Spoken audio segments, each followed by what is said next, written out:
যাইতাছস, আমার কাছে কি কমতি আছে তুই আমারে বল, যার জন্য তুই যাবি। তাইলে এইগুলো বলার পরে ও আমারে, আমি বলতেছি হয়তো তোরে মেরে ফেলুন দিলে আমি মরে যাবো।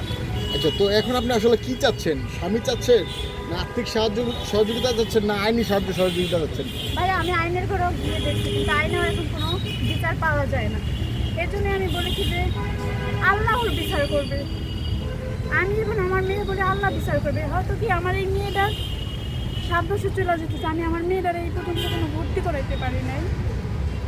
ইভেন হয়তো বুঝতেই তো পারেন যে মেয়েদের বিয়ের আগে যে কদরটা থাকে বাবার বাড়িতে, বিয়ের পরে কিন্তু ওই কদরটা থাকে না।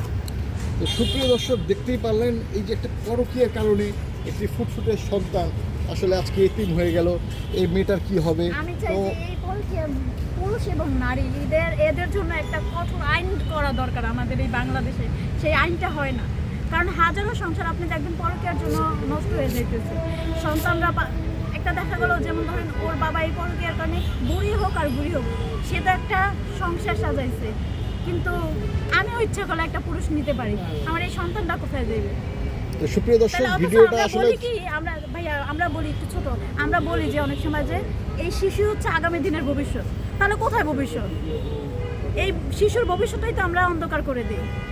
এটা কি কোনো মানে আপনার দেখা গেলো কোনো কারো আইনের কোনো কারো চোখে পড়ে না? তারা কি বুঝে না?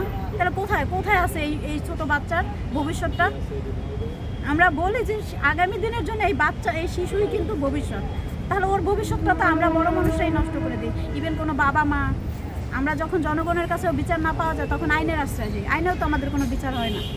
তো সুপ্রিয় দর্শক, দেখতেই পাচ্ছেন আসলে একটা পরকীয়ার ঘটনা দেখানোর চেষ্টা করলাম। তো পরবর্তীতে আসলে বোনের জীবনের বাস্তব গল্প নিয়ে আবার হাজির হব। তো আপনারা সবাই ভালো থাকবেন, সুস্থ থাকবেন। আল্লাহ হাফেজ।